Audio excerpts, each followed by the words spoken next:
এদিকে পরবর্তী সিরিজ থেকে জাতীয় দলের জন্য বিবেচিত হবেন সাকিব আল হাসান। শনিবার দীর্ঘ 7 ঘন্টার ম্যারাথন সভা শেষে এই সিদ্ধান্ত নেয় বিসিবি।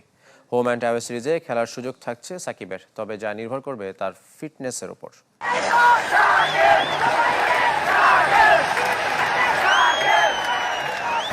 8 ঘন্টার লম্বা বোর্ড সভা শেষে চোখ কপালে উঠে যাওয়ার মতো ঘটনা।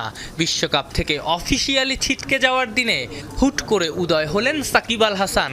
এখন থেকে আবারও নাকি হোম অ্যান্ড অ্যাওয়ে দুই ক্ষেত্রেই জাতীয় দলের জন্য বিবেচিত হবেন সাকিব। প্রশ্ন ওঠে, তবে কি বিশ্বকাপ খেলতে না পারার অপারগতা ঢাকতেই তুলে আনা হলো সাকিবের প্রসঙ্গ? না, এটা সেন্ট্রাল কন্ট্রাক্টের ডিসকাশন শুরু হওয়ার সাথে সাথে এটা অন্তত আমরা আলাপ করছিলাম আরো 15-20 দিন হবে।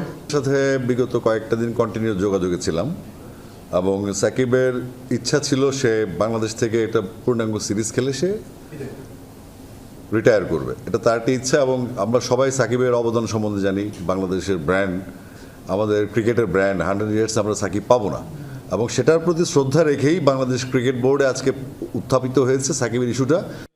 আওয়ামী লীগের আমলে সংসদ সদস্য ছিলেন সাকিব, যে কারণে এখনও দেশে ফিরতে পারেননি এক সময়ের বিশ্বসেরা অলরাউন্ডার।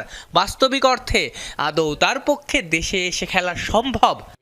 সদস্য হওয়ারাই বাংলাদেশ দলের প্লেয়ার ছিল এবং বাংলাদেশে অনেক জয়ের সাক্ষী ছিল। বাংলাদেশের রেকর্ড বুকে সাকিবের নাম স্বর্ণাক্ষরে লেখা থাকবে। তো আমরা ওই অ্যাঙ্গেল থেকে সাকিবকে সম্মান দেওয়ার জন্য তার মনের যে ক্ষুধাটা, তার যে আকুতিটা, সেটাকে ভালোবেসে এবং তাকে রেসপেক্ট জানিয়ে আমরা সিদ্ধান্তটা নিয়েছি। সেক্ষেত্রে আপনাদের সামনে 2-3টা উদাহরণ আছে বাংলাদেশে।